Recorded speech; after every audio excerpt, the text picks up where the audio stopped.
Hi, everybody. Welcome to this WebEx lecture on extrapyramidal symptoms, EPS. A couple of housekeeping things. I'm going to kindly request, unless you want to really distract me, please don't use the chat function, but do feel free to raise a hand. And as long as I can navigate the technology, I will respond. Okay. I haven't run this all the way through, so I hope I won't be more than about 50 minutes. If someone wants to be a timekeeper, I'll try to keep an eye on it myself. But okay, so we'll get going. First, starting with the abbreviation, of course, it's EPS is what we usually shorten it as. Why am I having this talk, and why should we do it now? Part of the concern I had and interest I had was that we have a lot of ads now. Most of us have seen these ads on TV, magazines. For Ingrezza is one medication that treats one particular form of EPS, and Austedo is the other. And my main concern is that, if those of you who are prescribers, you're literally getting, not literally, but you're actually getting quite bombed with emails about come to this dinner, meet with this, what about TD, have you assessed it in your patient, all these questions. And my ultimate question with any new agent, as always, is how effective is the agent at doing what it claims to do?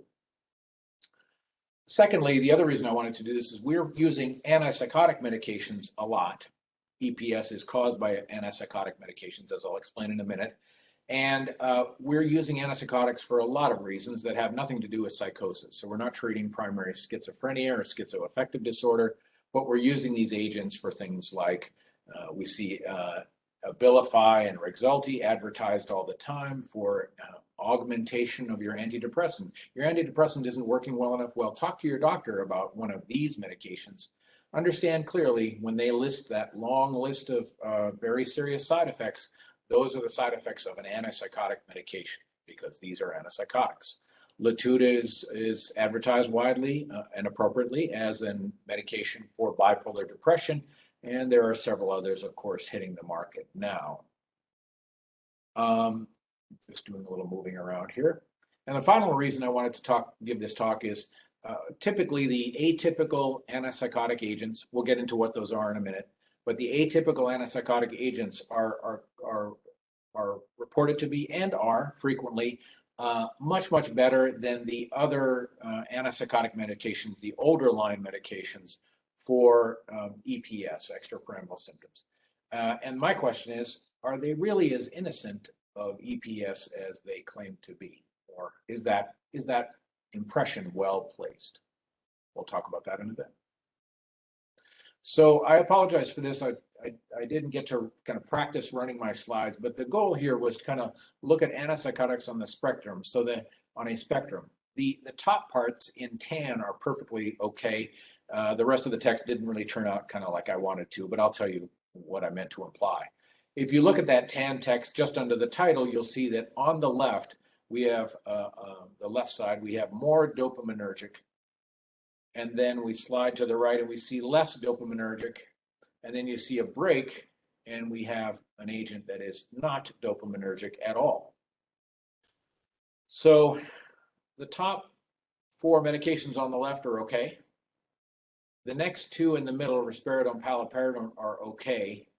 But the hope was that this whole column here, kind of to the left center, would have been slid over to the right. It had something to do with tab functions, I expect. So I'm sorry for that, because it's meant to be farther to the right. The reason for that is less dopaminergic. And then finally, one got cut off at the bottom. I'm sorry to say that is clozapine, and that's not dopaminergic at all.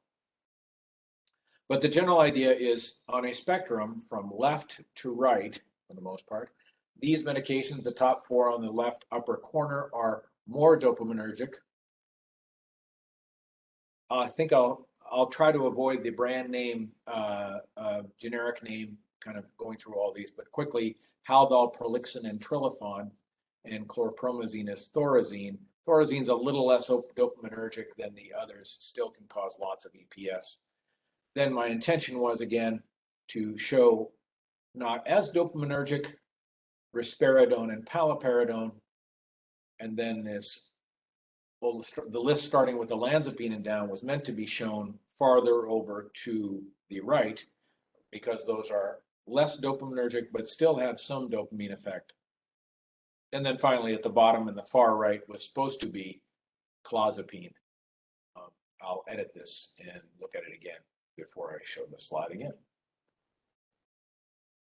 So what's the definition of extrapyramidal symptoms, or EPS? They are referred to as drug-induced movement disorders. They can be other things besides antipsychotics, but by far and away, antipsychotic medications are the main causes of these things. They are adverse effects specifically of dopamine receptor blocking agents. Again, the idea is receptors are sitting out on our cells, especially our nerve cells, and specific ones fit this certain molecule called dopamine, and they can block these medications can block the ones that grab on to dopamine. There are four main types of EPS, and we're going to go through each one a step at a time.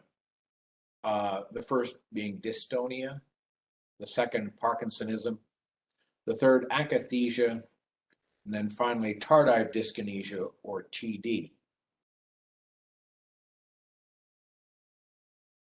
First, I'm going to spend a minute on why do we call these extrapyramidal? Here's a hint. Okay, now this is going to get a little wonky and maybe a little weird, but here we go. I'm going to have you imagine, for the purposes of the slide that's about to come, that you imagine your nephew has come over for a party in the garden. It's nice, beautiful weather out. Everyone's having fun in the yard.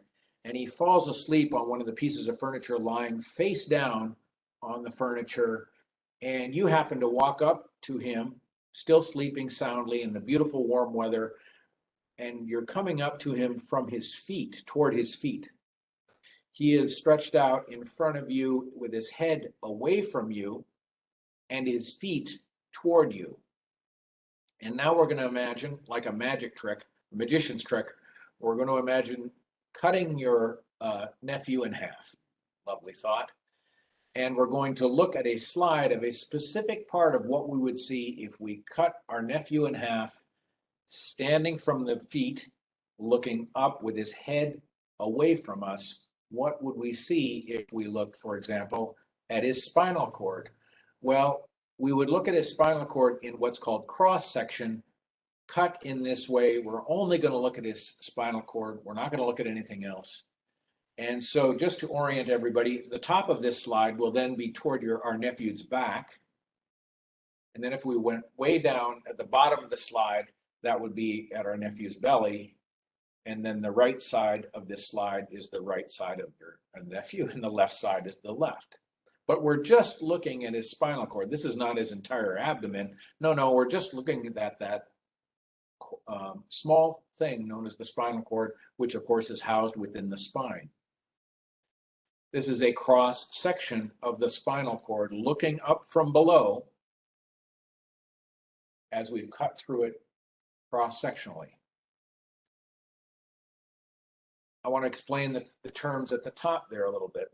Of course, nerves travel from our feet, our nephew's feet, up to his brain, and those are known, by the way, as the ascending tracts. So you see on the upper right side a reference to the ascending tracts. These carry sensory material, of course. If you were to tap and try to wake up your nephew by tapping him on his toe, information, a nerve signal would travel up his spinal cord on the ascending tracts, which are sensory, and he would sense, because the message would get to his brain, hey, someone's tapping my feet, maybe I should wake up now. So you see in blue these ascending tracts. I'm less interested in those. That's why I kind of blurred them out a little bit. And you'll notice, though, the ascending tracts understand that blue that is in the picture here is, by the way, a mirror image. So if you flip the mirror image, there are ascending tracts on the left as well, but we're featuring on the right side, we're looking at just the ascending tracts. And on the left, we're looking at the red. And as indicated on the slide, these are the descending tracts. And these are referred to as motor, not because there's an engine running, but because it refers to movement. Motor refers to movement. So if sensory is on the right, ascending, sending messages from his feet to his brain saying, hey, somebody's tapping me on the feet, I better wake up now. He may then start to move, and he can move because a message is coming from his brain down his spinal cord that is toward you as he's lying down, face down. And it's coming to you, and he starts to move his feet, pulls his feet away, tells you to stop bothering him, whatever he might do. But if you look at the red tracts, understand the spinal cord is essentially a cable with lots of wires running into the screen and out of the screen. If you look at the left side of this slide, then you'll see something, the big arrow on the left, that looks like a triangle. I suppose the anatomists could have called these the triangular tracts. And then these symptoms that we're talking about today, extra triangular, but some imaginative anatomist decided that looks like a pyramid.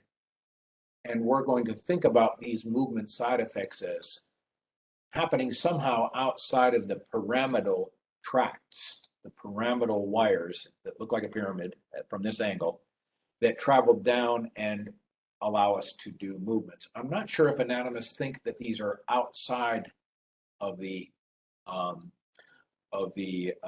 descending tracts, the motor tracts. Now there may be another brain explanation for why people have these movements. I think the initial assumption was that somehow these don't happen through our usual ways of moving our muscles. They must be from some other way. Okay, after that rather tedious explanation as to why we call these extrapyramidal, we're going to move on to our first one, and that is dystonia. Emphasis on the tone. There's a problem here with muscle tone. DYS is just the Greek prefix for bad or something wrong or bad, defective. And the problem here is tone. First time I saw this picture of this woman, I thought, man, she's really ripped. But it's actually not the case. Unlike most anatomical drawings where they leave the muscles looking bright red, kind of fleshy color, they decided to give her kind of Caucasian skin tones for her muscles. But what she has from her jawline down and below her ear and hairline is the muscles exposed there in skin tones, and they're all named. We're not going through all of that. But the important thing, and the reason I focus especially on the neck, is that it's not that dystonia can't happen elsewhere, but it's frequently seen in the face, jaw, and neck region. When I talk to my patients about the risk of this, I'll tend to point to kind of this part of the body. I'll say, okay, you could have a problem with stiffness, a problem with muscle tone in this part of the body, too much muscle tone. What's the definition? It's an involuntary muscular contraction, which results in abnormal posture or some repetitive movements. And this picture kind of demonstrates it. I talk to my patients, I'll say, demonstrate to them, I'll say, yeah, sometimes you'll stand there and you'll kind of say, yeah, doc, I can't move my neck, it's stuck. Sometimes people will have dystonia in their hands and they'll have kind of a cramping motion, but the difference between a standard cramp is, we can sometimes massage out and exercise out a cramp, but we can't do that so easily with a dystonia caused by antipsychotic medications.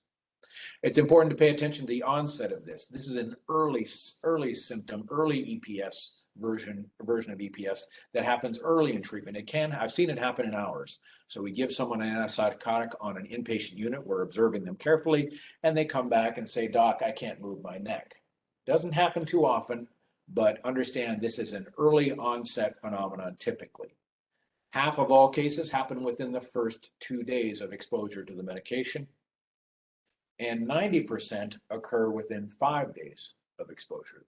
So if you hear of somebody starting to complain about, doc, I'm kind of stiff, or sometimes they'll just describe soreness in their shoulders, one side or the other, then you should be thinking, oh, I wonder if it's that antipsychotic medication. Even if I started an atypical, you should be thinking, okay, this could be a dystonic or dystonia reaction from the antipsychotic medication I just started. Okay. This is the little quiz question. We're not asking any questions, but I want especially the nurse practitioners to be kind of quizzing yourselves and be thinking, As I mentioned before, it's kind of up in this part of the body. Face can be included in other parts of the body as well. The entire musculature of the body can be involved, as is indicated by the left column here, where we have all the muscle groups that can be involved, including neck, jaw, eyes, larynx, pharynx, back, and the extremities, face and tongue, and then the pelvic region. And then pause for a moment and look at the right side of the column here, and be asking yourself, when dystonia happens in the neck, what do we call that? It's a specialized term. Or the jaw, or maybe the back. Be thinking to yourself, what's the specialized name for each one when you have these occur? There's a special name for each one.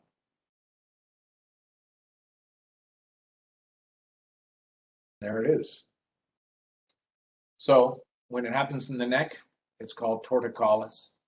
In the jaw, trismus. When it happens in the eyes, it's called an oculogyric crisis. I mean, when people always talk about, oh, my eyes roll back in my head, this is really my eyes roll back in my head, and you will barely be able to see the bottom of their iris since their eyes can move back that much. When it happens to the larynx, you'll notice I put an exclamation point there. It's called laryngeal dystonia, exclamation point, because this is potentially life-threatening. When it's the back, people arch their back severely sometimes, and that's known as opisthotonus. When it involves the face or the tongue, it's buccolingual, especially the lower part of the face. That's the buccal part. And then one I had not heard of is the pelvic involves, it's known as tortipelvic dystonia. So each of these is a form of dystonia. And if you want to look really fancy, you name it, of course, by its specific name according to the muscle group affected. So what do we do if we encounter this a patient with a dystonic reaction? I say discontinue the causative medication, but for all the nurse practitioners, any doc who's on, again, of course, we want to weigh the risks and benefits of this. We want to get rid of the dystonic reaction, definitely, but depending upon how ill they are, we may have to proceed just a little more slowly while we also make the patient as comfortable as we can. So discontinuing the causative medication, definitely high on the list, but we also, as you're no doubt familiar, we often give anticholinergic medications with them to help. Benztropine, doses of up to 3, maybe even 4 milligrams a day. Trihexyphenidyl, not seen so much anymore, but known as Artane, 5 to 15 milligrams per day. Diphenhydramine, 50, 150, maybe 200 per day. And depending upon how severe this is, we may decide to give an intramuscular injection to help I'm not sure it speeds the benefit, to just make sure that we have maybe a little quicker absorption. What do we do then for their psychotic problem?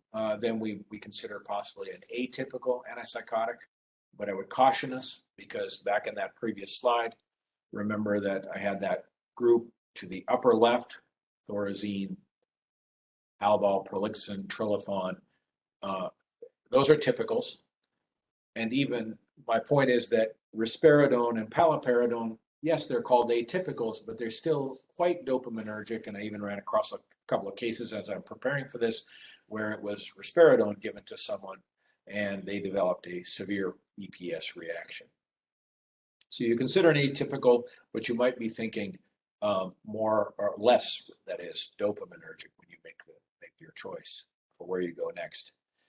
For the most severe cases, of course, we go intramuscular. Don't forget the benzodiazepines that can help people feel more comfortable. When it gets even more severe and persistent, we're talking about Botox and other muscle relaxants like baclofen. And then I draw your attention to the last one there, tetrabenazine. Not many people know the brand name of this. It's called Xenazine, but I would just bring your attention to the fact that the new agents, the new medications for something we're going to talk about in a few minutes called tardive dyskinesia, all end with the same suffix, benazine. So they're in a similar class. I'll spend for a moment here on acute laryngeal dystonia. I don't know that I've ever seen this. The first is to look at the emergent treatment on the far left. I'm thinking ER. You're probably going to need an ER. And of course, giving anticholinergics IM.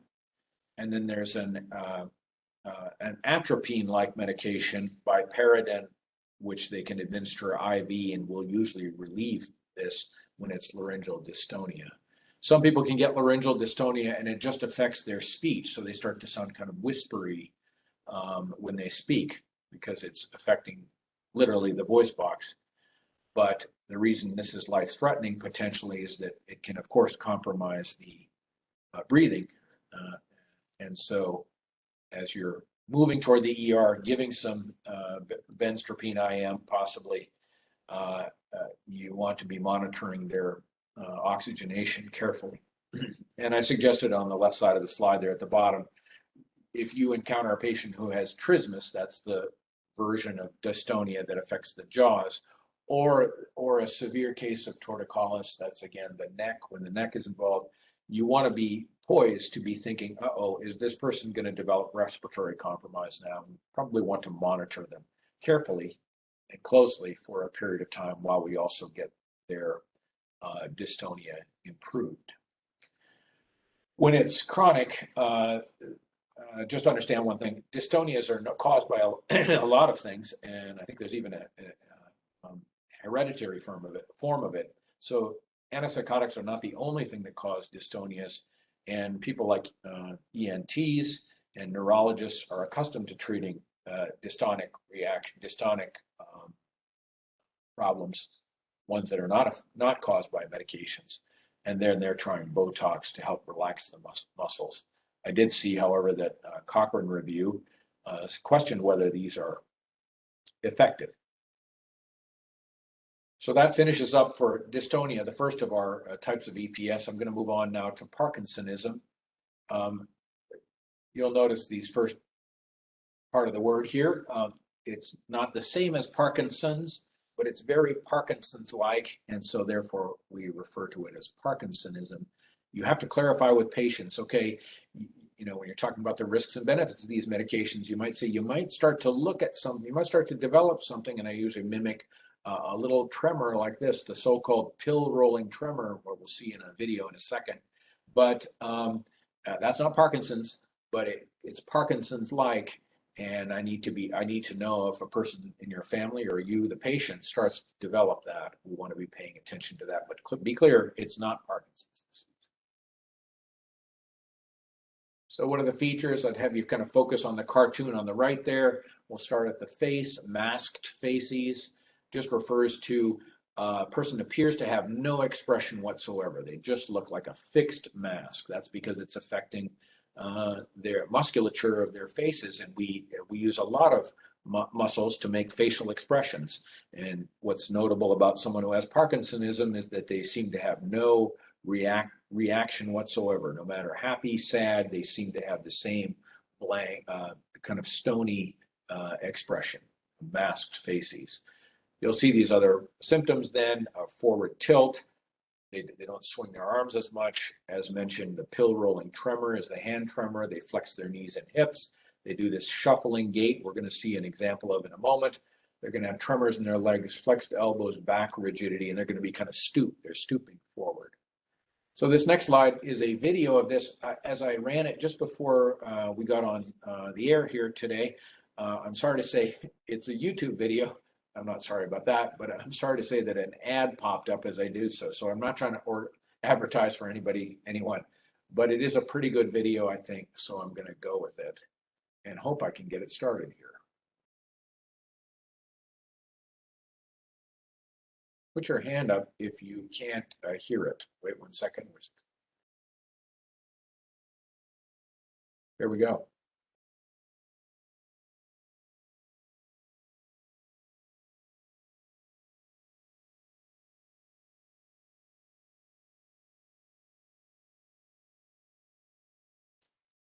Sorry, everyone.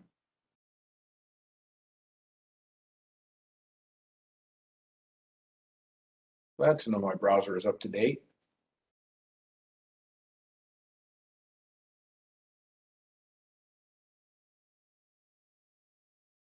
I'll give it one more try. If we're not able to do it, I'll get Kelly in maybe.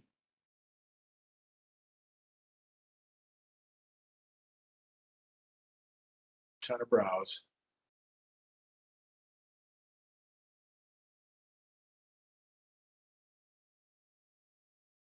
Oh, I apologize for this. Okay.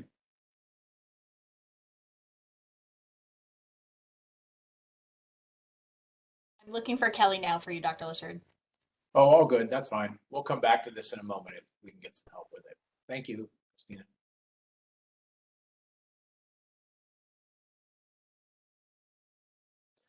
He's going to go over a couple of things. One thing that is consistent with Parkinsonism is what's called the festinating gait, from Latin, which means fast. People make very small steps that are very choppy, and they start to kind of look like they're walking downhill, but they're really tiny steps. He makes a point in the video that when people come to turn their body, they do it kind of like a statue. He called it turn en bloc. That means it almost looks like a statue. They're not able to make a nice smooth movement to turn. They kind of turn a little at a time, and they kind of move their feet around in a very kind of robotic or almost statue-like way. And then he uses this term there called the marche petit pas, which is just walking in tiny steps. And that's what folks with Parkinsonism do. Like I said, we'll circle back to that cool video if we can get it going. Okay, so what do we do for Parkinsonism when we see it with our patients who have dopaminergic agents that can cause Parkinsonism? As before, we want to discontinue or at least reduce the medication we think is causing it. Once again, we want to consider, can we move kind of in a sense rightward on my slide toward medications that are less antipsychotic. Sorry about that, Kelly. And I would draw your attention that it's Benadryl, Artane, and benztropine, trihexyphenidyl, and Benadryl as the main, but there's also that old flu medication called amantadine that some of my patients have found beneficial too. When it gets very severe as Parkinsonism, we're reaching for levodopa and medications used for Parkinson's, and we're consulting a neurologist. It's the slide back from here. Another one more. Okay, it's this guy. This is what I got before.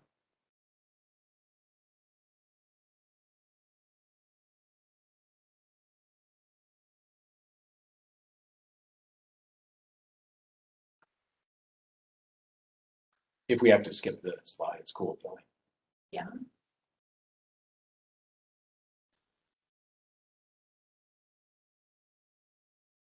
Yeah, I think we have to skip the slide.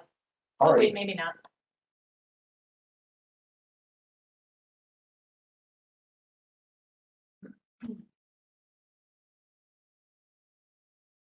Do you want to keep talking? It was choosing this time to update. Is that the idea? Apparently that is exactly. Just lucky, I guess.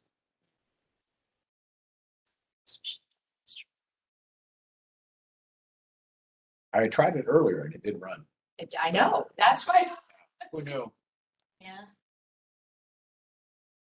This is a good time for a potty break for everyone.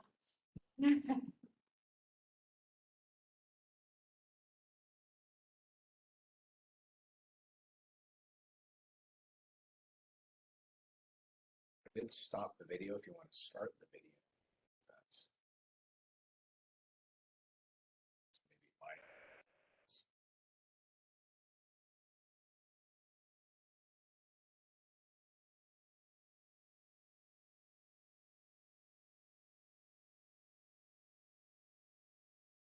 Scroll down from there. Going. Yep, there he is. Oh.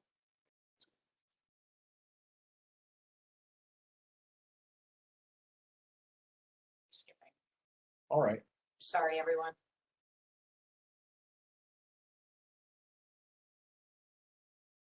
Going down to the next view. Yes, please. Okay. Thank you, Kelly. Uh-huh. Appreciate it. Okay, so those are the treatment interventions for Parkinsonism. Again, they're similar to dystonia, the top three, and then amantadine is an option that is sometimes somewhat beneficial. Next form of EPS we'll look at is akathisia. defined as an internal restless feeling. Sometimes it's an external and observable restless feeling as well. But typically, if you ask the patient just how they feel, they will, whether they're showing you restless movements in their leg or not. So you have to remember to ask, even if they're looking rather calm in their legs, you want to ask them specifically, are you feeling kind of restless or just kind of like you got to move? I call it sometimes the kind of squirmy, wormy feeling. Your muscles just want to move. And they'll describe it.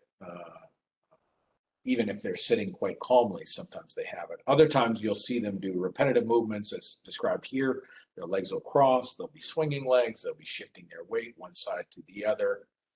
And that's standing. So sometimes I'll ask my patients, okay, do you have this thing that mostly happens when you're sitting and you feel like you just got to get up and walk around? And people say, yeah, I do that. And I walk around for a while and I feel just fine. It feels better. And then I sit down again and it starts all over again. I've just got this restless, very uncomfortable feeling. When they are standing and it's more severe, you'll see people standing almost in line and they'll be just shifting side to side on their feet. So that's indicative of a more severe version of this akathisia. Onset is within about a month of your initiation of the medication, or if you go up on the dose. But it can also happen when you withdraw or discontinue the medication. Then it's known, of course, as a withdrawal dyskinesia. Be aware that this can sometimes occur with SSRIs too. These are the antidepressant, anti-anxiety medications we use. So it can happen with those as monotherapy. And be aware that if you discontinue the offending agent, then you want to let the patient and family know it may take about 6 weeks for this to get better. When something like this lasts as long as 6 weeks to get better, it's probably indicative of a receptor turnover problem. Nerve receptors live for a certain period of time and then they get recycled and new ones get generated. So it may require upregulation or downregulation of dopamine receptors. And that's probably why the process requires 6 weeks to completely clear. I'm going to give this a try and we'll hope for the best.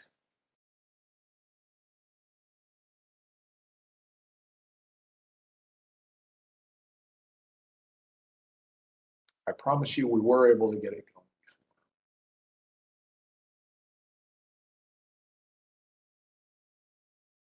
This was to be a video of akathisia.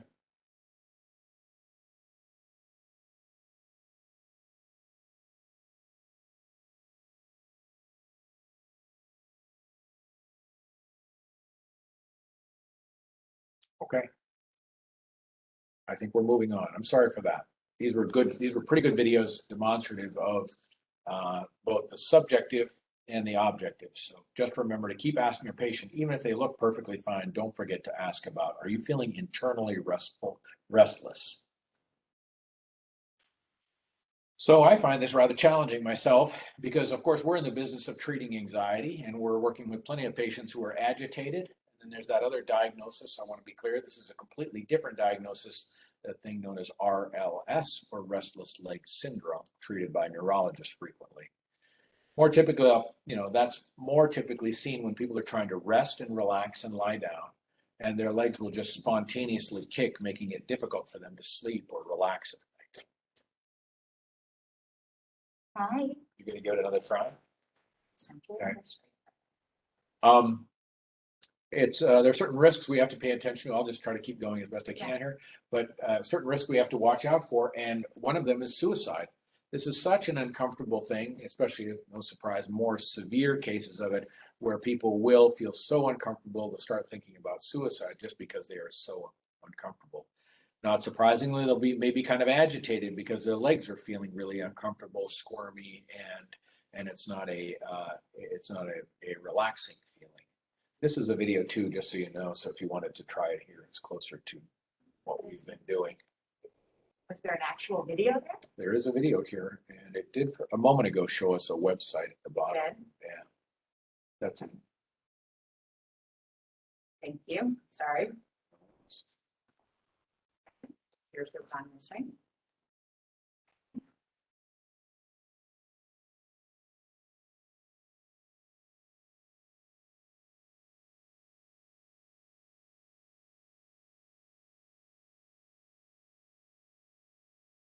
Sorry, everyone, we're taking a small break.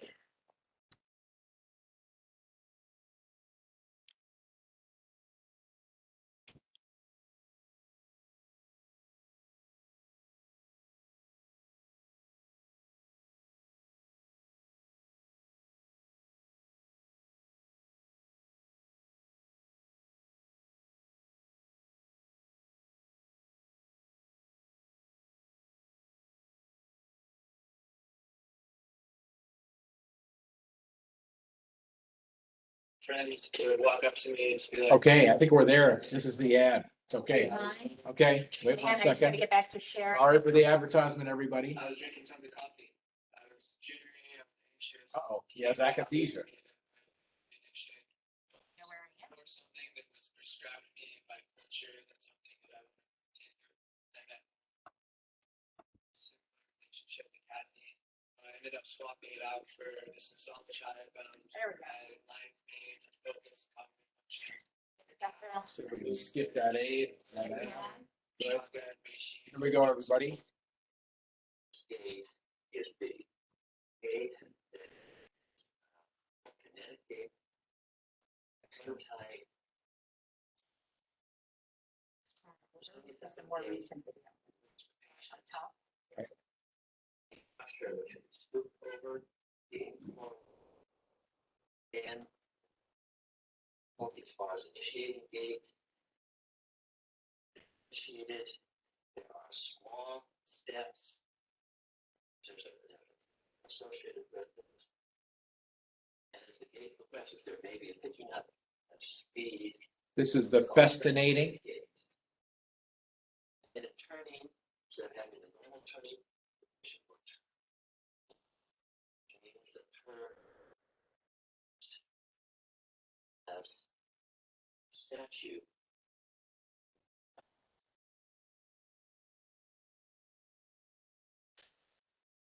And having difficulty.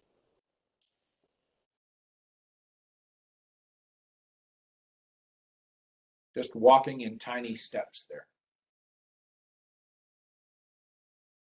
Once again, sorry for the ads, everyone.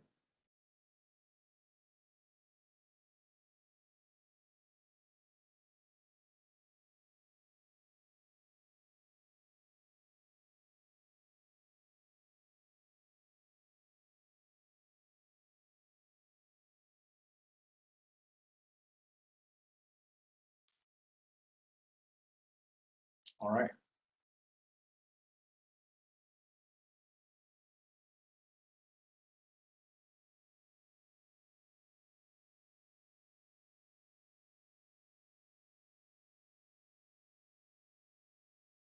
Okay, I think we'll try this very quickly. If we get too many ads, it takes too long.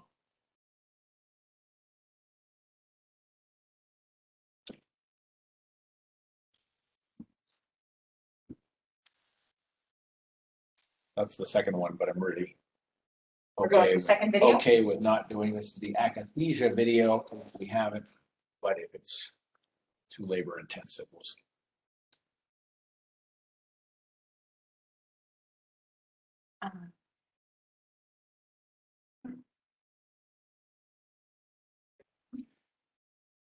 It got out by closing Google. Oh, you did. Sorry for that. That's okay. Okay.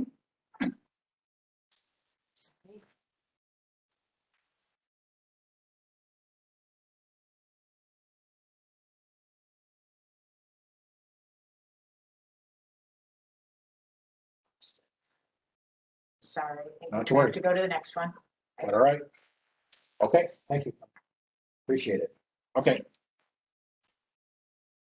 As mentioned, risks with akathisia include suicidal thinking and aggression and violence. Just people are so uncomfortable.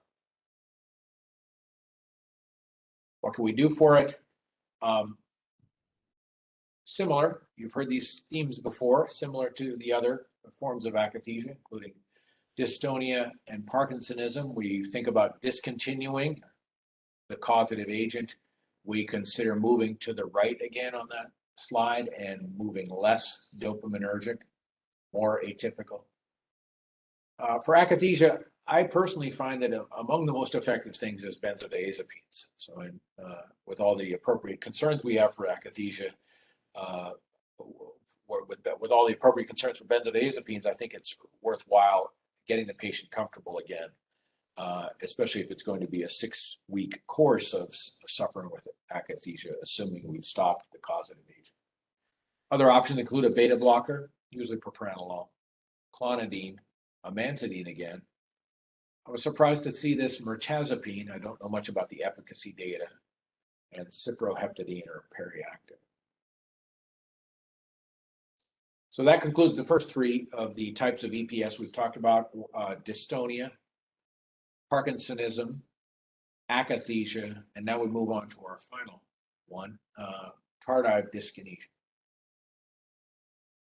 Defined as involuntary chorioathetoid movements, which are typically orofacial and tongue, and less often involve the trunk of the extremities. I'm going to back up to that long word, chorioathetoid. It's 2 kind of Greek-rooted words.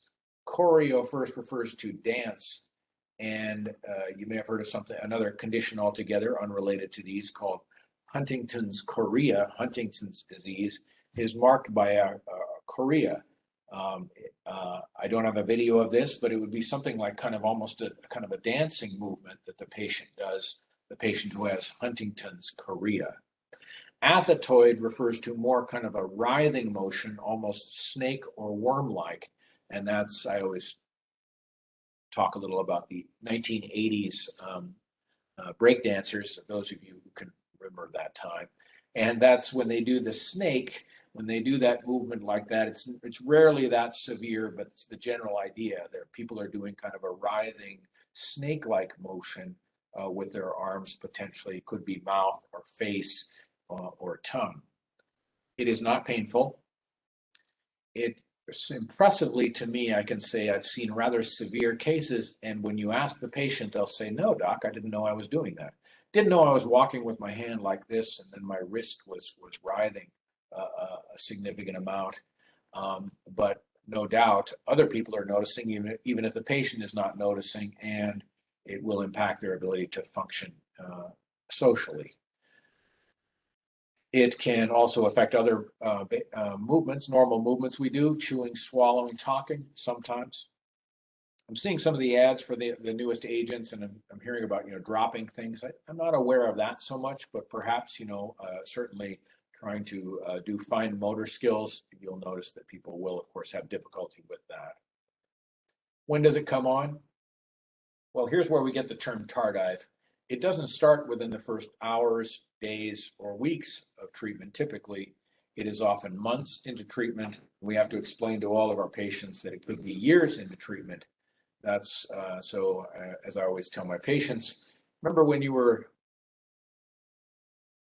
late to school, the teacher would mark you not absent, but tardy. Are we okay? Should I go back? We're good? They just missed your snake-like movement with your hands and your Oh, dancing. gee. No, they saw you. They saw you. Just not the presentation. So I should go back on the presentation? No. Okay. I'm going to forego trying to get this video loaded. No, please don't. Please don't. Don't forego. Can we click that link down below, please? May I? Yes. This is the grainiest of the videos from the 1980s, I presume. Don't listen to the audio. She's going to say, don't pay attention to the mouth movements. I'm going to say, yes, pay attention to the mouth movements. Not that one. Sorry, right? That's it. Heart screen. Please focus your attention. And her mouth. All of these are dyskinetic movements, but pay attention to her eyebrows too, and her head, neck movements.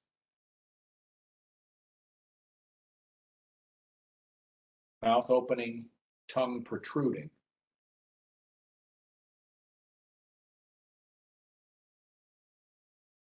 In the second segment, notice this patient's blinking. Try not to be distracted by the other facial movements. Notice the blinking takes place during the finger tapping exercise. This is one of the activated movements. Point score reduction used by some examiners is not recommended. Score on the screen does not include any such reduction.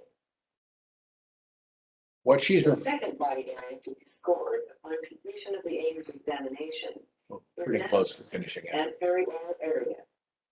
The examiner is looking for evidence of puckering, hugging, and smacking. These other lip motions is what she's describing in this. This segment features a rather simple. So you watch her lips. What is the second move on the lip? You see just a little flexing of the muscles under her lips. You may think this movement is minimal and give a score of 1. It's looking too low. Remember, 1 is used for borderline movements, movement which may actually be extreme normal. This movement is too persistent to be extreme normal and should be scored 2.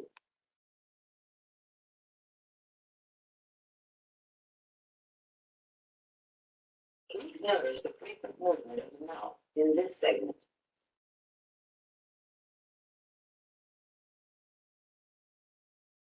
We're giving them an activity to do, hold your arms out, and that's when we see the movements more sometimes in the face. The other woman was tapping her fingers on request by the doctor to tap her finger.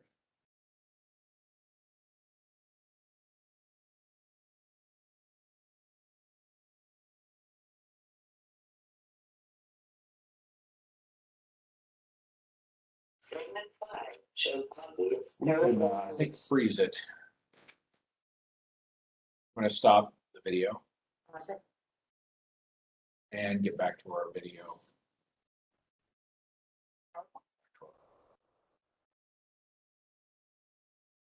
Okay. We need to share that. Very good.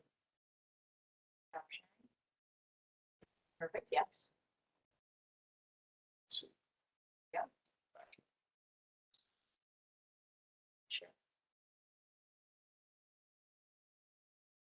Okay, thank you, Kelly. You're welcome. That's the last video, so Oh, okay. thank you so much. All right, so what do we do about tardive dyskinesia? We should, once again, think seriously, if not promptly, about discontinuing the causative agent. Once again, move to the right from more dopaminergic to less dopaminergic if possible. We should think about stopping. Sometimes what we do to prevent dystonia is we actually co-administer. We give at the same time, say Haldol or risperidone with an anticholinergic medication like Cogentin, Benadryl, or Artane. And we should, in this case, think about withdrawing the anticholinergic medications, especially the Benadryls and the Cogentin, because they can actually make the tardive dyskinesia movements worse. But there was a mention made that Artane may be somewhat unique in that it may be therapeutic for dyskinetic movements, unlike the other anticholinergics, Benadryl and Cogentin. Consider a benzodiazepine. Consider the dopamine depleting medications, and we're going to spend a little section on this in the next few minutes, known as the benazine medications. And then for more severe cases, we're looking at anticonvulsant medications, levetiracetam and zonisamide, Lyrica or pregabalin. Vitamin therapies are somewhat beneficial, and I have a patient who's on vitamin E. And then if a person has a facial dyskinesia, once again, reference to a movement disorders expert neurologist for that, for Botox injections. I want to spend the next few minutes now. I know we're kind of getting down to the last 5 minutes, but I want to walk through fairly quickly the new agents that we're seeing advertised up and down. I'm hoping that my tabbing will work okay, but it looks like at first blush here that it may be a little problematic. So the first 3 benazine medications, tetrabenazine, a long time agent, it's been around a long time, but not widely available in the US. Next to it, deutetrabenazine, that's Austedo. Sorry for the tab function, under valbenazine was supposed to be Ingrezza. And then, again, forgive the tabs. The whole idea here was to show that tetrabenazine is used for Huntington's chorea. Austedo has an indication for both Huntington's chorea and tardive dyskinesia. And then valbenazine or Ingrezza is only for tardive dyskinesia. I want to walk through a comparison, and I apologize for this because the tabs have confused this quite a bit. I'm so quite sorry. But let me walk through it anyway. The idea was to kind of line them up side by side. I will send you all the website from which I got this, and it's much clearer in the website that you'll see. So first of all, be aware that there's a box warning for Austedo, and it refers to suicidal thinking in Huntington's disorder patients. So most of you will not be treating Huntington's disorder patients, so less of a concern. But if you have suicidal ideation, know that it can be caused by Austedo, and especially if they already have suicidal ideation, it's a boxed warning. There is no such warning for Ingrezza. What is the medicine group to which these belong? These are called VMAT2 inhibitors. What do? They essentially deplete dopamine. So they get rid of dopamine in the synapse and help, therefore, they're not blocking dopamine, they're decreasing the overall dopamine. The dosage for Austedo, be clear, Austedo is 12 to 48 milligrams divided BID. Ingrezza runs 40 to 80 milligrams daily. The comment about with food should be under Austedo, so 12 to 48 milligrams divided BID with food. Ingrezza can be taken with or without. Once again, a serious tab problem here. I apologize for this, but let's walk through as best we can the contraindications for either of these agents. There are none for Ingrezza to begin with. And once again, Huntington's disease, if you have suicidal thinking, an impaired liver, if a patient within the last 3 weeks has been on MAO inhibitor or reserpine, or if they're on another VMAT2 medication, don't give Austedo. Serious side effects include from these, the several that they both share include QTC prolongation. That's a reference, by the way, to non-nurse practitioner and doc types. That's just a finding that we see on an EKG that can set people up for a bad heart rhythm problem, potentially fatal. Both of them can cause somnolence, and both of them can cause Parkinsonism. To note, Austedo also has with it the significant side effect of NMS and akathisia. So more overall concerning side effects with Austedo than with Ingrezza, but they both share QTC prolongation, somnolence, and Parkinson's. So how effective are these? How do we define benefit in these particular studies that got the approvals for these two medications? Once again, the tabs are quite off here. It's a reduction in our standard exam that we do called the Ames exam. For the case of Austedo, at a dose of 24 milligrams for 12 weeks, there was a 2-point reduction in the Ames exam. The same was true for Ingrezza, but both of those findings, by the way, were non-significant. That means they did not meet statistical significance. However, for Austedo, 36 milligrams by 12 weeks did reach statistical significance, but it only resulted in a reduction of 1.9 points, less than 2 points on the Ames exam. Ames exam, we'll talk about in a second, is a 0 to 40 point scale. And the question we'll ask in a moment is a 2-point or 1.9 point reduction that clinically significant? Ingrezza at 80 milligrams for 6 weeks did better. It was a little over a 3-point reduction on average Both of those, by the way, were statistically significant. I would just raise the question now, is it clinically significant? Clinically significant means, is my patient really going to notice much? As I mentioned here is the AIMS exam. That stands for the Abnormal Involuntary Movement Scale. It's what we're asked to do at least every 6 months on patients, and probably more frequently if we're increasing, possibly decreasing doses, or if patients are symptomatic with tardive dyskinesia. It runs from 0 to 40 points, and the groupings are first, the top 4 there. I know it's rather small, but I'll go over these. The top 4 are facial expressions, lips, jaw, and tongue.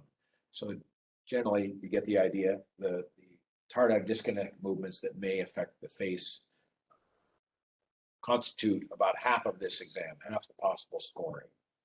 And then the next 4 sections below that are upper and lower extremities, neck, and shoulders. And those constitute basically the other half of the potential for 40 total points. It is the case that often people will have, for example, combinations of these jaw and tongue, or lips and tongue. So a person could theoretically, on each individual item being 0 to 4, 0 being none, 4 being severe, they could score maybe 6 or 7 points on this, and a 2 or 3 point reduction. So my point is, they may have primarily one area that's affected, face, tongue, and jaw, for example, but they may not have many movements in the upper extremity, for example, or trunk. So in that one area that's closely related, they may score as much as a 6 or an 8 or maybe 12. Then I would ask the question, if you get a 2 point or a 3 point reduction in that, is that clinically significant? Here's where I conclude as far as the efficacy of these medications that we see advertised up and down. In the words that my patient described who was on Ingrezza, she said, "Doc, it helps some." So she wasn't saying it was going to end all of her problems. It was somewhat beneficial, and so we keep it going because it's moderately beneficial for her. Prognosis for EPS. This is a little bit of a concerning slide. If you have EPS and it's acute, that is, it comes on rather on the early side, it will typically resolve spontaneously, or certainly get better with drug intervention. So it'll get better by itself eventually, we stop, and it will get better with drug interventions, but note that it may take 4 months to get better completely go away.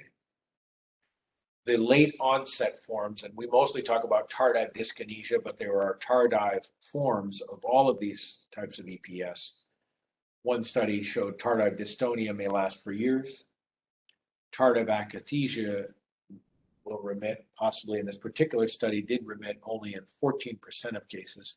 So we can all do the math. That means that 86% did not remit even after 8 years. And then tardive dyskinesia in one study of schizophrenic patients remitted in only 18% of patients. Once again, you've got to make sure you give it enough time and explain to families, we've got to give this a full 3-4 months to see whether it's going to resolve. We can't expect it's going to resolve in a week or two, but as is evident here, the numbers are not so good.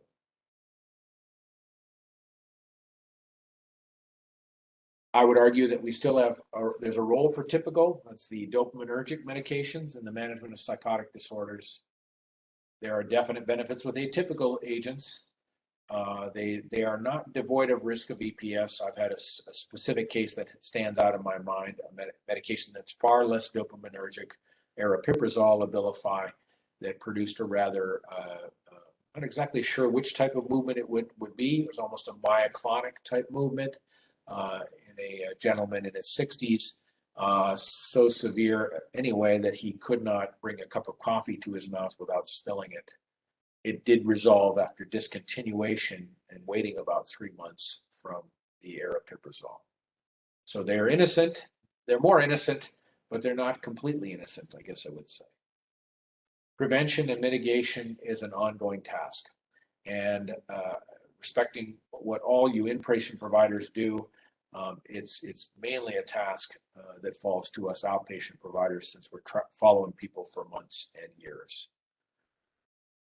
When we involve strategies to prevent and mitigate these symptoms of EPS, we should involve patients and strongly recommend whatever supporters or allies they will allow us to involve in the medical evaluation and management of patients. We should be clear, we should be transparent, and we should have an ongoing dialogue. I usually finish my informed consent discussion about dyskinesia saying, now this is a little unusual because typically when we stop a medication, we stop a side effect. Take dry mouth, for example. But in this particular form of side effect that I'm talking about, we can stop the medication, and in the majority of cases, I emphasize it's the majority of cases, we'll wait 3 or 4 months, hope that it gets better, but in the majority of cases, it may well not get better and may be lifelong. Important to do, and I tend to do it each time I do an abnormal involuntary movement scale with patients, about every 6 months or more frequently, as we talked about. There are a couple of good articles here I'm going to send out. I'll send out the article, and I'll send out the kind of the snapshot that compared Austedo and Ingrezza. I think it's a very good kind of table. I tried to simulate it here, but I had obviously problems with my tab function. And my last is to say thank you to you all and thank my daughter who helped me with this PowerPoint. She didn't botch the tabs, I promise you, that was all me. And then of course, Kelly too came through with me. That's it for me for now. This is recorded, so anyone who didn't get a chance to see it, they can access it later. Let me just see if I can locate if there are any hands up. Is anyone still here with us?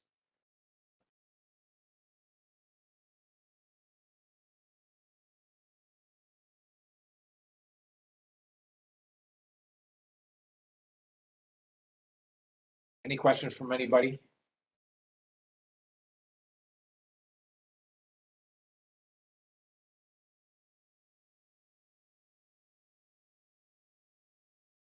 All right. I wish you all a good day, and thanks for attending. Bye for now.